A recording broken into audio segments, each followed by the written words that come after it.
Hi everyone, happy Wednesday. It is the end of April. Today is April 29th, or excuse me, it's March 29th. I'm sorry, it's almost April. I can't believe how quickly this third marking period has really flown by. As most of you know, we have one more week left in this marking period, and then your third graders are almost fourth graders. How crazy is that?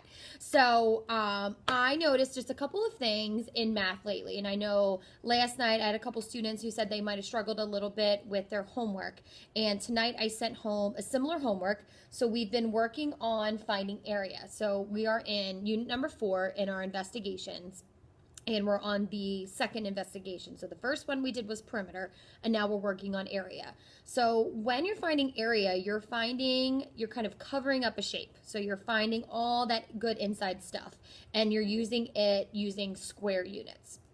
So, think about maybe tiling a floor or, putting a carpet. You're trying to cover up something. You're trying to cover the complete area of it, hence the name area.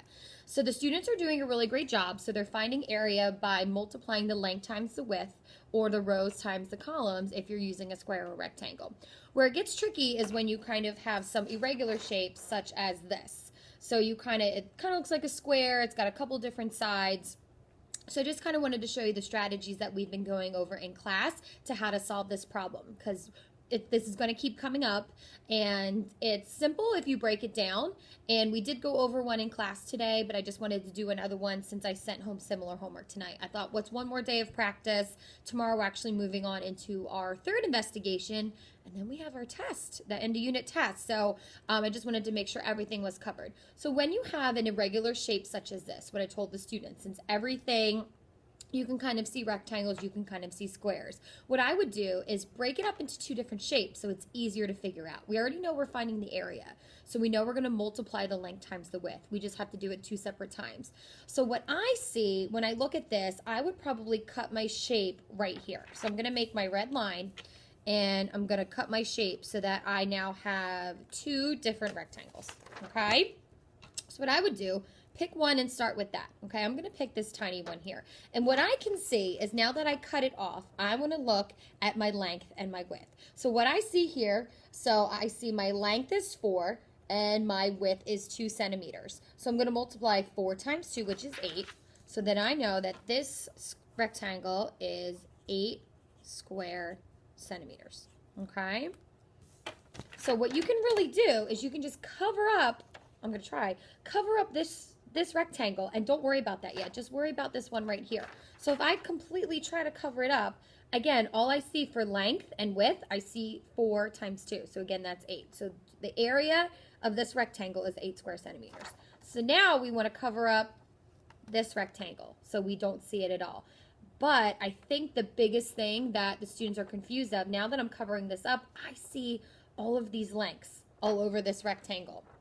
So what I told them was, since we're covering this up, we just want to know the width and the length, okay?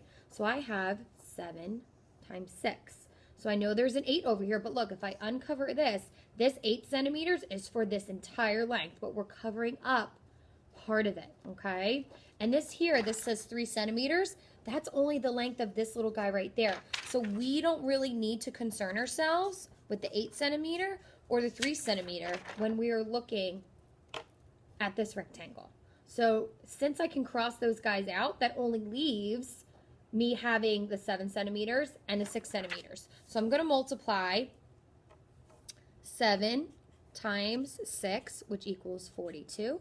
So I know that that bigger rectangle is 42 square centimeters. And again, I would write it in the rectangle so that you don't get confused, or if you're putting on a separate piece of scratch paper, that you know exactly what that is. So now that I have the area of this bigger rectangle and the area of this smaller rectangle, all you got to do is add them up. So 42 plus 8, if you don't know it off the top of your head, you can make an equation. 42 plus 8, I know, equals 50. So the area of this entire irregular shape would be 50 square centimeters, okay?